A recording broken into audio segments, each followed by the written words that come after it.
Bro, what's up, y'all? IBO MMA here, back again with another video.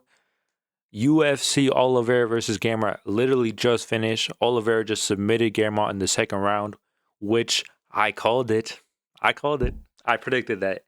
I predict all the big fights correctly, except for last weekend. Like, who cares about UFC 320, bro? Nah, I'm playing. But nah, he finished in the second round, which I thought he was gonna get a TKO in the second round. He submitted him. Hey, I guess I got that part wrong, but hey, bro, I still got that. I'm gonna just recap it, tell y'all what happened, what should be next for kind of each the important ones, and yeah. Let me just move my camera real quick. Boom. The card was pretty. It was okay. There was quite a lot of kind of boring fights, but there was also a lot of submissions. So I mean finishes. So you can't really complain. For the first fight of the night, Luan Lacerda. I like saying his last name, Lacerda, versus Simon Oliveira. I picked Simon Oliveira, but I'm telling you the only reason I picked him, right? The only reason is because I thought it would kind of give like good luck to Charles Oliveira. So I'm like, okay, Simon Oliveira will win, and then Charles Oliveira is gonna win. But nah, I mean he didn't win. I wasn't too confident in my prediction. I'm not too familiar with each of these guys, but shout out Luan Lacerda. I know Simon missed weight by like 8 pounds, which, bro, when I saw that, I was so happy because I was like, all right, he's probably going to win. But now he still lost. Yeah, let's move on. Next fight, Julia Polestri versus Carolina Kowalkiewicz or whatever. Yeah, I don't know what I'm thinking, bro. I always start off the card so bad, bro. I picked Carolina just because I thought, experience and WMMA experience is key, bro. Literally key. And I looked at Julia's record. It wasn't too good. Like, I think she's like 2-1 in the UFC or something like that. No, I think she's like 1-2. But she looked pretty good. Like, her striking looked amazing. And not only was she throwing a lot, but she was throwing with power as well. She rocked Carolina a couple of times to the body, and then the third round, she just went crazy, bro, and she finished her on the feet. Yeah, like there's not much to say. I picked wrong. I'm an idiot. I'm not at. What am I talking about? I went 8-4 on this card. That's pretty good, bro. That's like six. What was that? 66% winning percentage. That's pretty good. I don't care. That's pretty good. Let's move on though. I started this card 0-3. That's kind of crazy. 0-3 is crazy, bro. Absolutely insane. Yeah, I picked Stuart Nickel. I picked him. And I don't know why. I was watching this fight and I was mad. I had rage in me. Just because the way Stuart Nickel was fighting. I wasn't too familiar with Stuart Nickel for me to be confident about that pick. The only reason I picked Stuart Nickel, and I'm looking at you, Bed Tom, is because you were hyping him up, bro. I remember in one of your predictions in like, I think UFC 312 or 305 or something, the Australia Perth one. You not only picked Stuart Nickel, but you were like, yo, I watched him up close. He looks pretty good. His grappling's pretty good. So in my head, I'm like, okay, this dude must be pretty good. So I picked him against this guy, Lucas Rocha, who's 25. I'm like, yo, he's too young.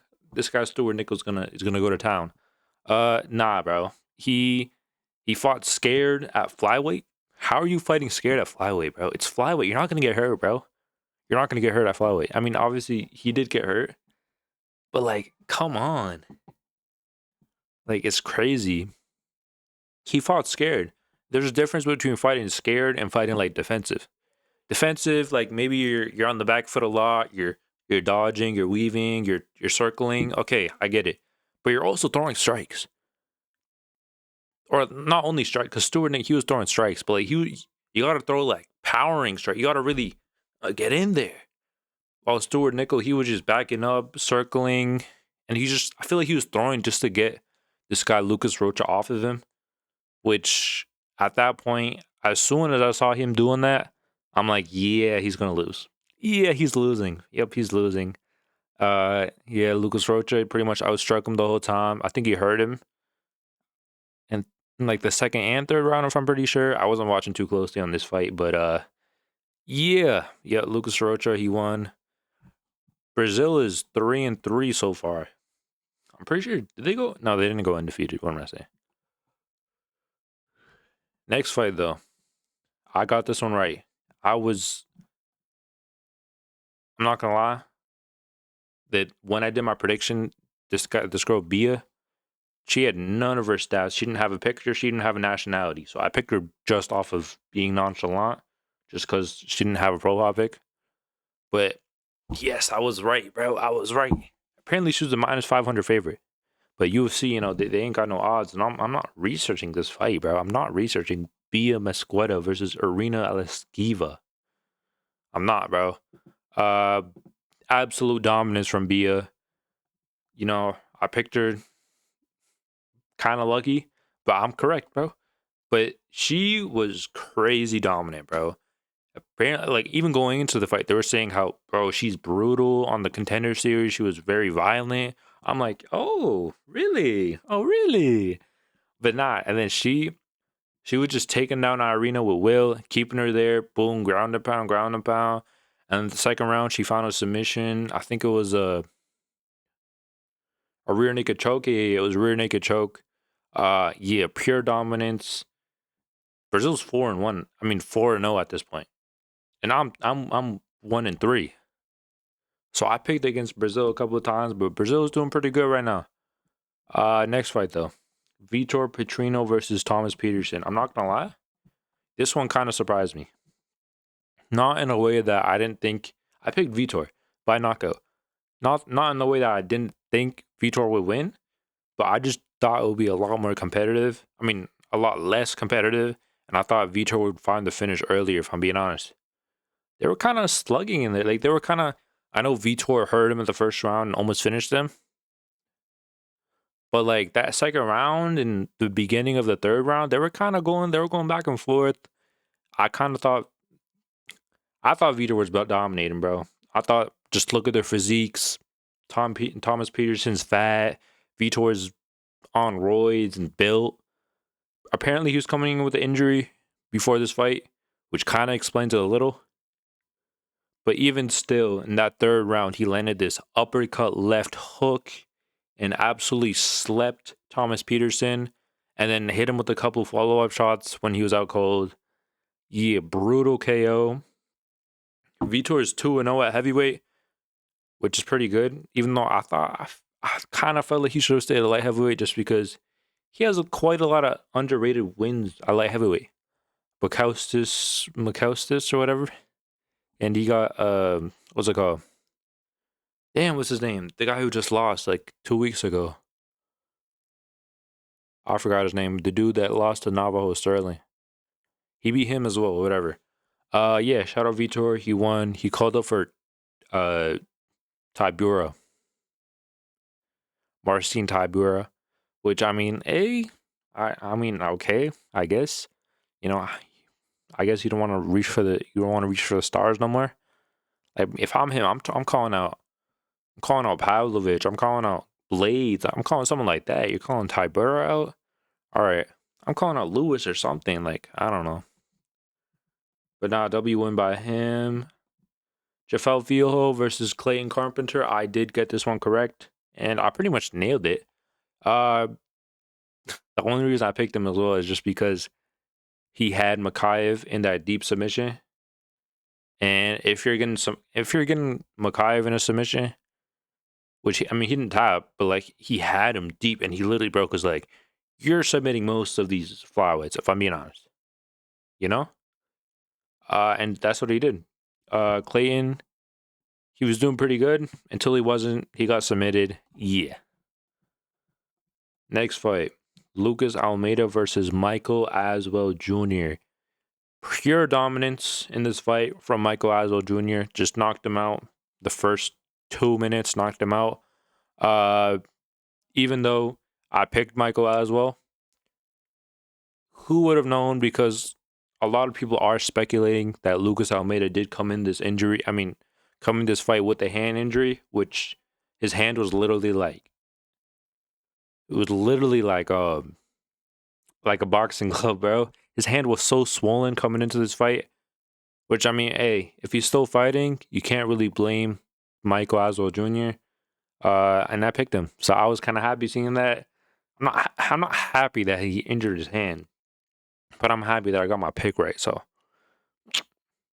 and bro, I knew Michael Oswald was gonna win that fight. I knew it, and he did. Knocked him in the first round, very brutal as well. Uh, Dropped him a couple of times, put him down, and the follow up shots were pretty brutal. And yeah, oh, and this dude leaked something, or he literally leaked something in the the post fight press conference. He said that Joshua, my teammate, let me just quote it from him.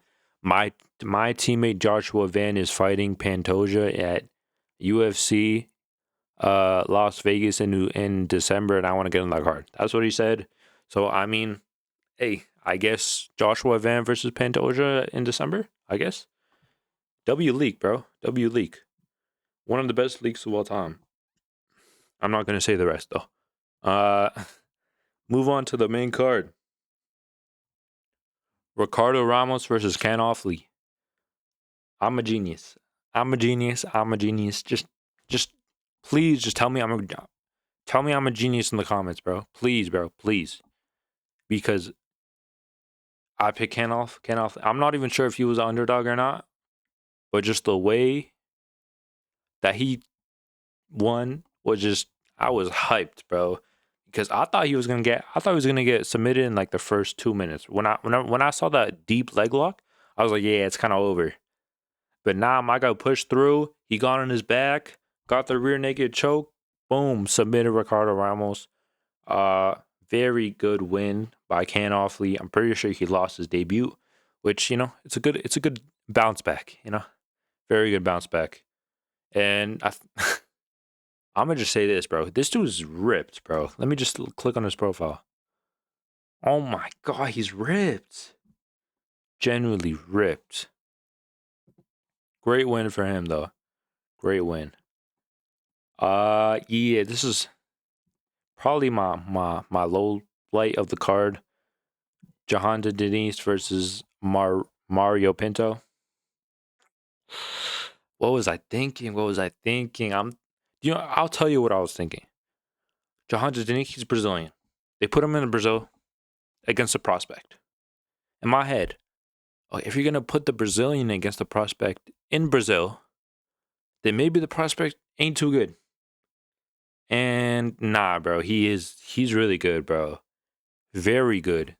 He's gonna be scary because he's tall. He has it all at heavyweight. He's tall.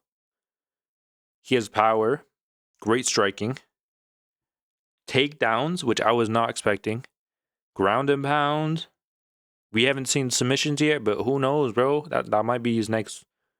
That might be next. Who knows? He was amazing, bro. As soon as I saw the first takedown, I kind of knew it was over. But nah, he took him down the first, dominating that round, 10-8 round. Well, some people were calling 10-8. I don't know if it was 10-8 or not, but hey, a lot of people were calling it 10-8. The second round pretty much did the same. Yeah, pretty much did the same. And he just beat him up on the ground. A lot of ground and pound strikes. Jahanda Denise's forehead was all bloody, and the rest stopped it. Bro, this dude's post-fight interview was so funny as well, bro. This dude, he was speaking in like Portuguese or whatever, because he's from Portugal, right? And then all of a sudden he's like, "I'm gonna try speaking English, guys. I'm gonna try. Don't worry about my English." And he was like, "Yeah, I just wanna say, my guys back home in England. Oh yeah, I shout out you guys, and yeah, we're gonna celebrate back home." He's saying something like that, bro. It was actually so funny, bro. In the moment, that was actually funny, bro. I know I just butchered that English accent, but whatever. I'm not a YouTuber because I do accents, bro. I'm a YouTuber because I know MMA. I know MMA. My fault. Next fight. Vincente Luque versus Joel Alvarez. Another fight that kind of surprised me. I did think Joel Alvarez was going to get the finish. Vicente was looking good in the first round. I'm gonna just say this real quick. Joe Alvarez, a lot of people are saying like, how did he make 155? How did he make 155? He looks absolutely huge. I think they're mistaking weights with like height and build. His build could definitely be, bro. He should be a welterweight with his build, but he's skinny. His legs are skinny. He's skinny and his legs are skinny. Like, it makes sense why he was fighting out lightweight.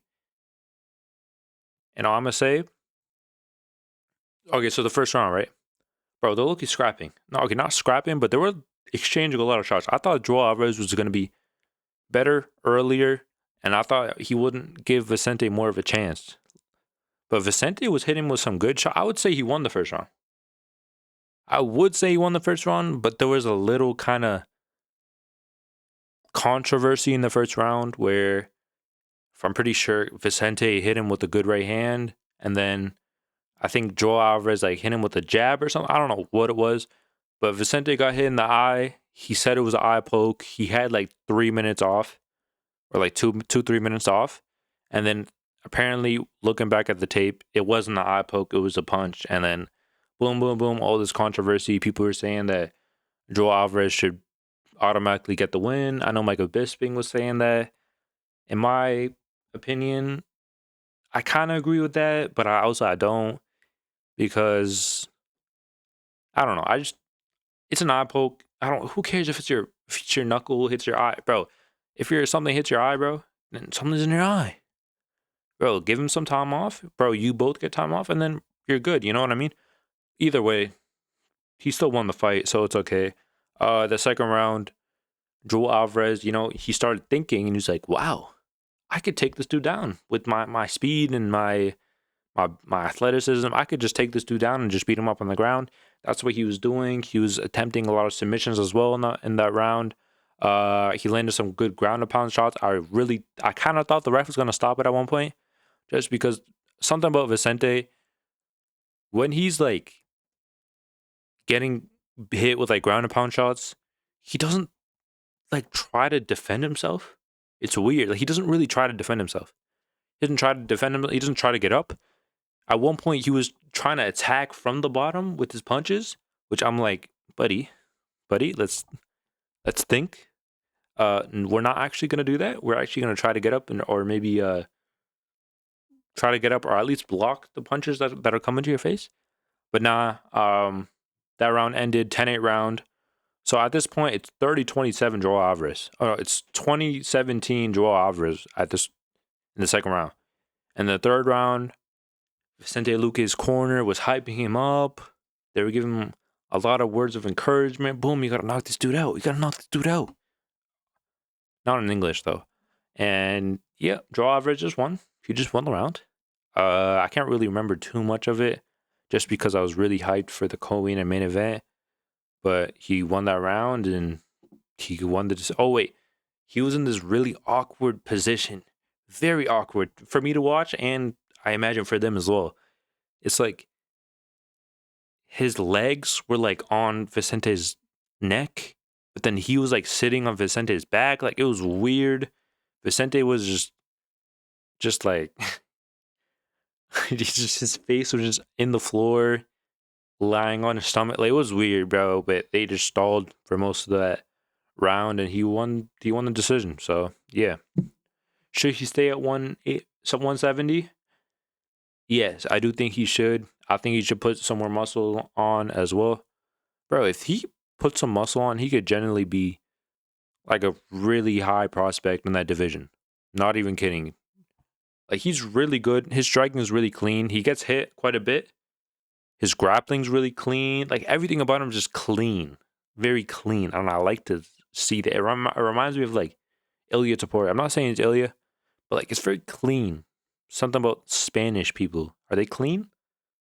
I mean, probably, yeah. I think he should stay at welterweight. Just put on a little more mass. Co-main event. I predicted this fight to a T.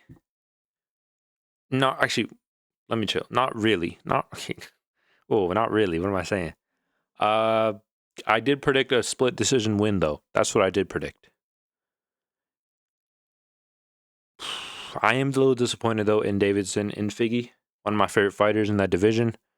I thought that he would do a lot more. Bro, after this fight, I was like, robbery. I was screaming robbery. I'm not even gonna lie. Just because, okay, Figueiredo, the first round, boom, boom, boom. There, not much is happening on the feet. He takes him down, beautiful takedown. It was like this judo takedown, beautiful. He has him. He goes for a lot of submissions, guillotines, rear naked chokes, all of that. Boom, Montel gets up. Barely any strikes landed the rest of the round. Round's over. Figgy's up 1-0. I'm confident now. I'm like, yeah. My boy just took him down with ease. He almost submitted him a couple of times. Yes. Second round, Figgy's doesn't go for the takedown in the first 3 minutes. Actually, did he even get a takedown that round? Let me check.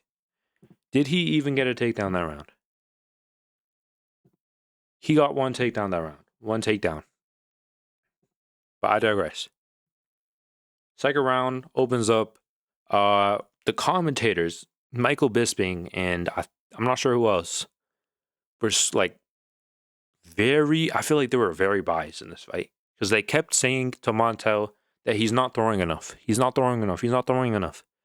But I don't think they really know him. Because he doesn't throw a lot. That's not his style to throw a lot. But they were kept on saying Montel's not throwing. That's why he's losing. He's not throwing. Which, okay, I get it. He probably should have thrown a little more. But are we not going to... Figgy was not throwing either. I swear, bro, the second and third round, all he was doing, he's just bouncing. He wasn't throwing nothing, bro.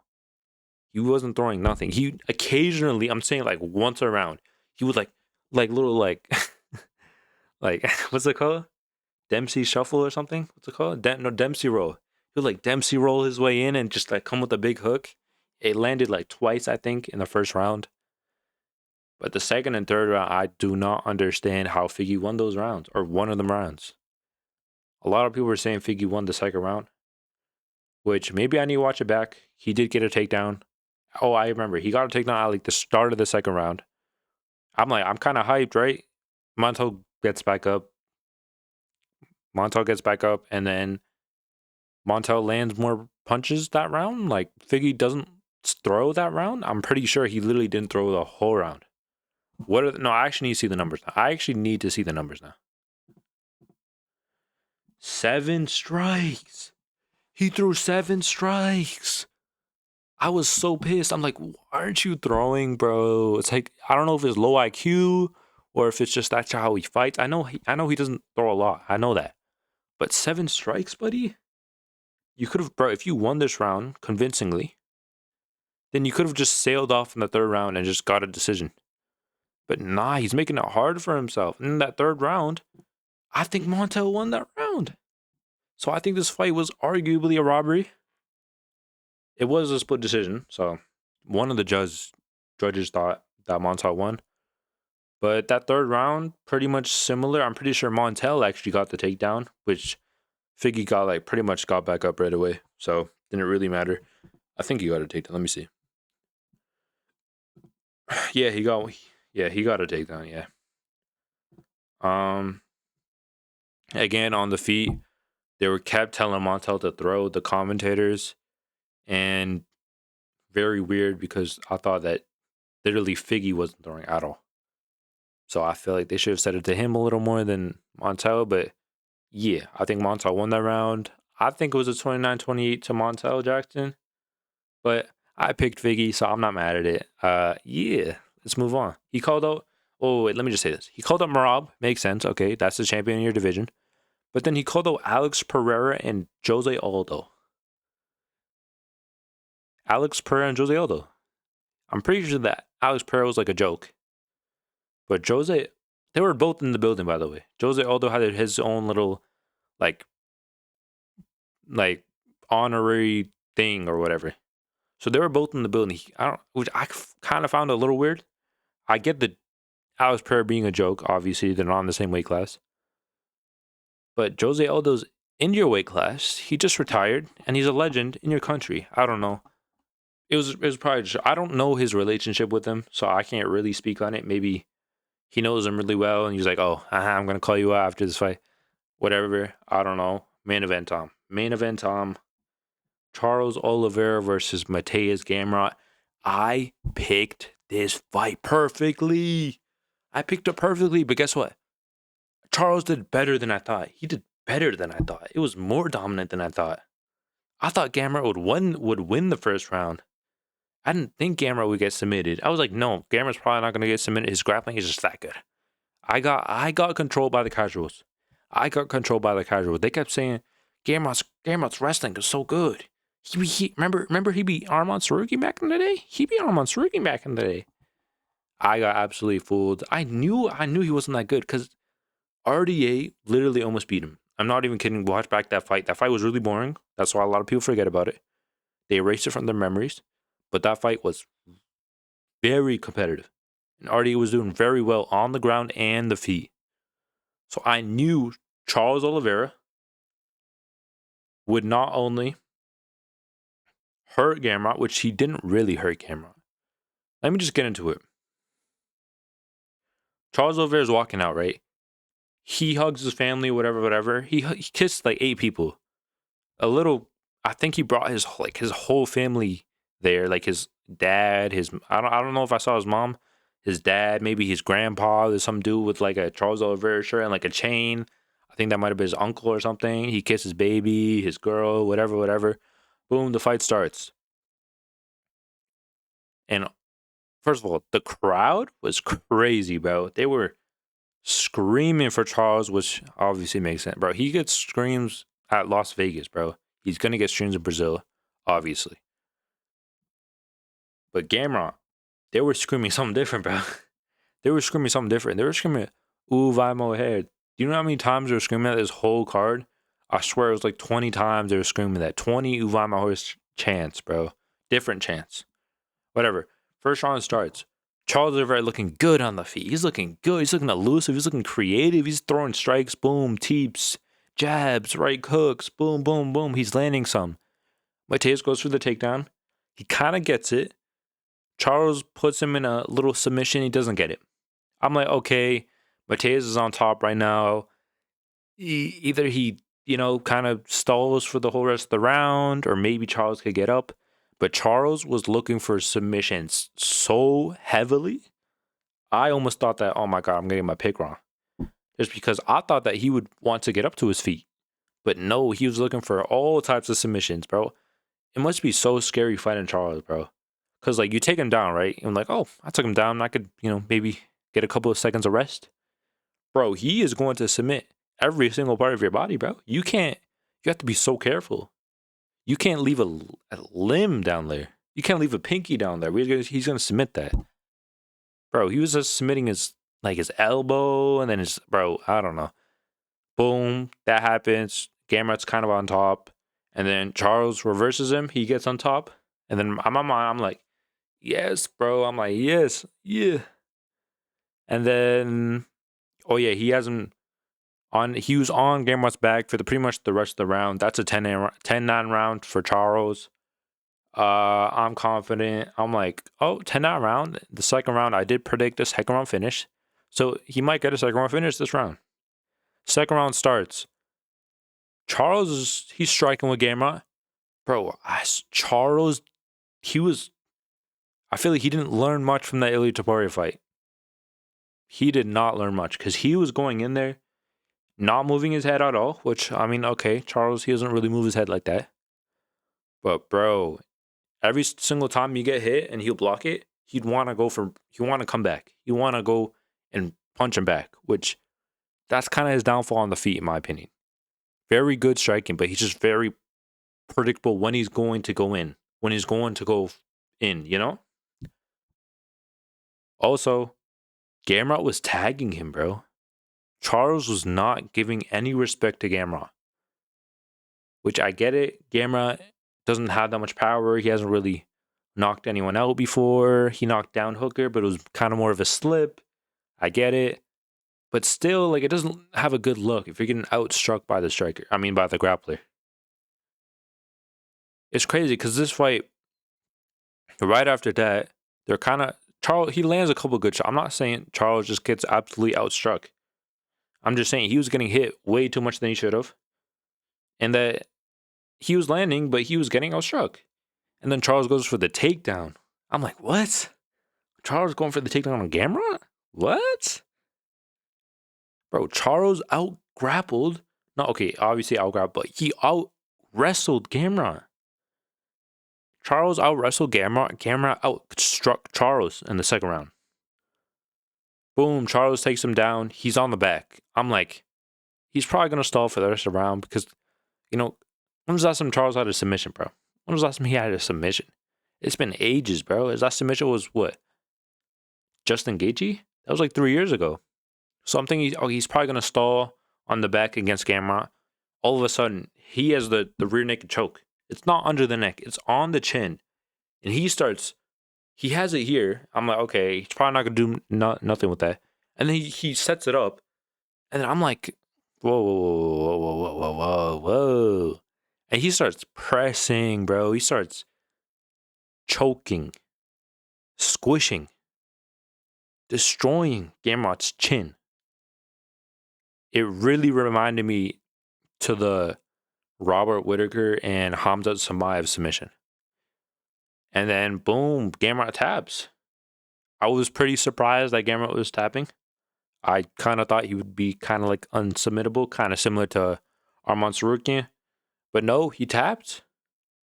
He tapped. Charles runs into the stands, jumps into his people, whole crowd going crazy. It was like a movie moment. Shout out Charles, bro. Shout out, bro. I did pick him by second round finish, though. So I'm genius. I'm genius. Just praise me, bro. Praise me. I'm waiting. Just praise me. I'm a genius. Come on. But yeah, bro. This card is great. Not really. It wasn't too great. But the main event was great. I really enjoyed it. I literally right after that, boom, I got upstairs. I made myself a snack. I enjoyed myself. Boom. Crazy. He called up Max Holloway after the fight. Pretty interesting.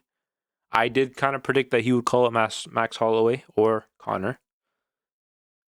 Yeah, I say let's run it, bro. I think Max was calling him after he beat Dustin, and then now Charles is calling him out for the BMF belt. Makes sense. Run that. Winner gets a title shot. I think that makes sense. For a guy like Gamrot, he did take it on short notice, so you can't bash him too much. But he just have to go back to the drawing board. And I say he fights a guy like maybe Fiziev again. Maybe. Probably not. Maybe, is there any good like up and comers? I don't know. Benoit.